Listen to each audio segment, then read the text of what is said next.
Hi, everybody. George Chamberlin here on this Friday, the 6th of January, as the new year continues to roll along.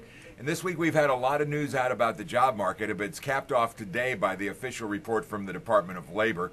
And it showed that U.S. payrolls rose by 200,000 during the month of December. That's more than the experts had been expecting, and the unemployment rate actually dropped to 8.5%. Most of the experts had been expecting the unemployment rate to go up. I want to take a look at what, and again, this just follows so many things that we've looked at recently on charts. This is payrolls growth, okay? Seasonally adjusted, folks. A lot of people are saying, well, George, all the companies were hiring people for the holidays. They factor that in. It's a seasonally adjusted number. But look at what we're doing. This is 2010, 2011.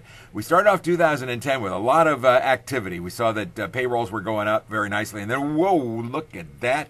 We come down here, we actually go from a big increase in payrolls. That's over 400,000. Boom, dropping down here. We're in negative territory for about 3 or 4 or 5 months there. Then gradually working back it up, picking up a little steam, and then whoosh, we come back down here. Now the blue line represents governments, okay, government hiring, and we know that governments have been been forced into a situation cutting.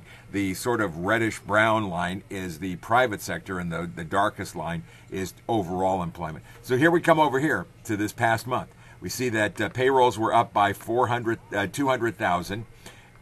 This line, the reddish line, tips up a little bit above 200,000 because private sector hiring actually went up by 212,000.